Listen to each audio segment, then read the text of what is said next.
रामायण काल में जहां एक तरफ रावण, कुंभकर्ण, मेघनाद आदि जैसे शक्तिशाली राक्षस थे, वहीं उनसे युद्ध करने पहुंचे श्री राम, लक्ष्मण जैसे पराक्रमी योद्धा भी थे।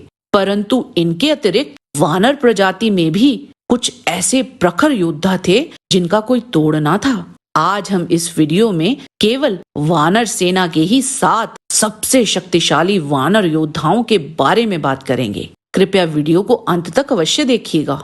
ओम गणपति चैनल में आपका स्वागत है। अगर आपको हमारे वीडियो पसंद आते हैं तो कृपया चैनल को सब्सक्राइब और वीडियो को लाइक अवश्य करें। इससे हमें और भी अच्छा कार्य करने की प्रेरणा मिलती है। विभिन्न धर्म ग्रंथों से ली गई रोचक कथाओं को सुनने के लिए हमारे दूसरे चैनल सुनो कथा को सब्सक्राइब करें। हमें बहुत खुशी होगी। आइए अब चलते हैं वीडियो की ओर। नंबर 7, द्विविद। मैंद और द्विविद ये दोनों शक्तिशाली वानर अश्विनी कुमारों के पुत्र थे। रामायण काल में द्विविद श्री राम की सेना में एक मंत्री था। श्री राम ने हनुमान जी और अंगद के साथ द्विविद को भी माता सीता की खोज में दक्षिण दिशा की ओर भेजा था।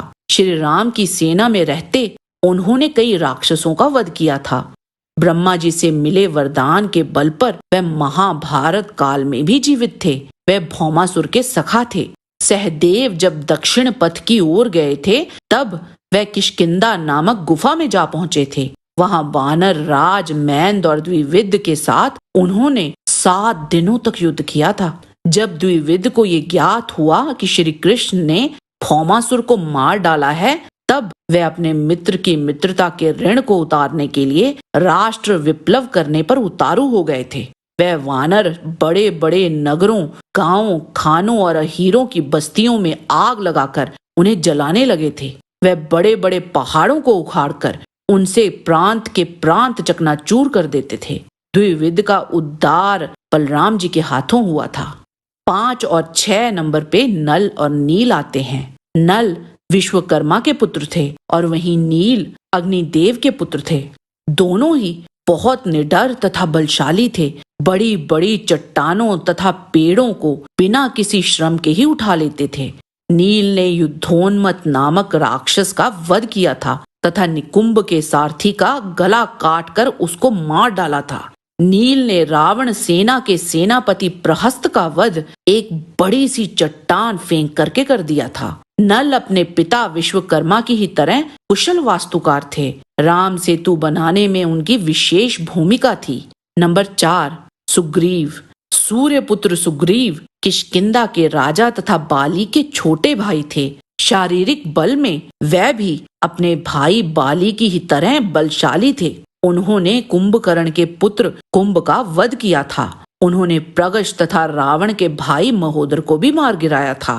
कुंभकर्ण के साथ उनका भीषण युद्ध हुआ था। एक समय कुंभकर्ण के शक्तिशाली प्रहार से सुग्रीव बेहोश हो गए थे और जब कुंभकर्ण उन्हें उठा के ले जा रहा था, उसी समय उन्हें होश आ गया और उन्होंने कुंभकर्ण के नाक और कान को काट दिया था और उससे अपने आप को छुड़ा लिया था। उन्होंने केवल मुष्टिका के प्रहार से ही वीरूपक्ष राक्षस का वध कर डाला था। सुग्रीव का सुवेला पर्वत पर रावण के साथ भी द्वंद्व युद्ध हुआ था और वहां उन्होंने रावण को थका डाला था। जब रावण का कोई बस ना चला तो उसने अपनी मायावी शक्तियों का उपयोग करना चाहा था। तब सुग्रीव पीछे हट गए थे। नंबर 3, अंगद। अंगद राजा बाली और तारा के बेटे और सुग्रीव के भतीजे थे। अंगद ने रावण के शक्तिशाली पुत्र मेघनाद को उनकी पहली भिड़ंत में ही पराजित कर दिया था। अंगद ने मेघनाद पर वार करते हुए उसके रथ के सारथी और घोड़ों को मार डाला था। तब इंद्रजीत को रथ को त्याग कर वहां से भागने पर विवश होना पड़ा था। अंगद ने 2 शक्तिशाली राक्षस नरंतक और महापार्शव का वध मुष्टिका प्रहार से ही कर दिया था। उन दोनों की छाती पर अंगद ने इतने जोरदार प्रहार किए थे कि उनके कलेजे फट गए थे। उन्होंने वज्रदम क्षत्र नामक राक्षस का वध उसी की तलवार से ही कर दिया था। कंपन पर एक पहाड़ की चोटी उठाकर फेंक दी थी, जिससे उसकी मृत्यु वहीं हो गई थी। और रामचरितमानस के लंका कांड के अनुसार जब श्री राम ने अंगद को दूत बनाकर रावण के पास भेजा था, तब रावण के दरबार में अंगद ने अपना पैर जमाकर सबको ललकारा था, परंतु वहां उपस्थित कोई भी राक्षस उनका पैर ना हिला पाया था। नंबर 2, बाली। इंद्रपुत्र बाली एक निडर और शक्तिशाली योद्धा थे। उन्हें अपने असीम बल के लिए भी जाना जाता था। बाली को उसके पिता इंद्र से एक स्वर्ण का हार प्राप्त हुआ था, जो किसी भी घातक परिस्थिति में उसकी सांसों को लंबे समय तक समेटे रखता था।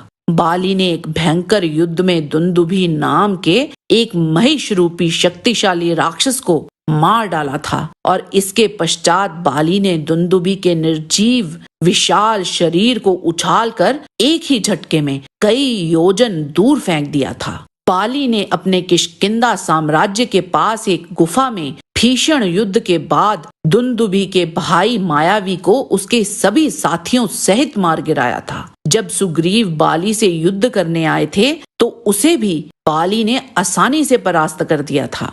नंबर 1, हनुमान। वायुपुत्र हनुमान की जय। वायुपुत्र हनुमान निश्चित रूप से वानरों सहित समस्त प्राणियों में सबसे अधिक बलशाली थे और वह ही श्री राम के अतिरिक्त उनकी सेना के सबसे शक्तिशाली योद्धा थे। शिव पुराण के अनुसार वायुपुत्र हनुमान जी भगवान शिव के अंशावतार थे और उनकी उपलब्धियां असीमित और असाधारण थी। एक बार बचपन में उन्होंने सूर्य को निगलने के लिए लंबी उड़ान भरी थी। उन्हें इंद्र से इच्छा मृत्यु का, प्रभु राम और माता सीता से चिरंजीवी होने का वरदान प्राप्त था।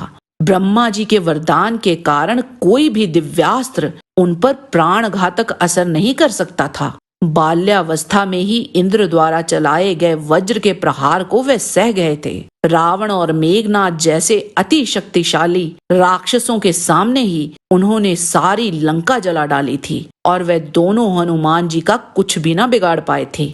लंका में 80,000 किंकर राक्षसों को केवल एक लोहे की छड़ से ही मार गिराया था। रावण के शक्तिशाली पुत्र अक्षय का भी वध कर डाला था। 2 बार मेघनाद के अचूक ब्रह्मास्त्र के वार को भी वह सह गए थे। ब्रह्मास्त्र के आगे भी वे स्वेच्छा से ही नतमस्तक हुए थे। रावण के साथ जब सामना हुआ था तो रावण उनके मुक्के के प्रहार को भी सह ना पाया था और होश खो बैठा था। रावण के मुंह, नाक, कान से खून निकल आया था। यहाँ तक कि कुंभकर्ण के शक्तिशाली शूल को भी पकड़कर तोड़ डाला था। धूम्रक्ष, अकंपन, देवंतक, त्रिशिरा और निकुंभ आदि जैसे और भी कई राक्षसों को ही मार गिराया था। श्री राम और लक्ष्मण जी की सहायता के लिए हनुमान जी ऋषभ पर्वत को ही उखाड़ लाए थे और उसे अपने साथ लंका ले गए थे।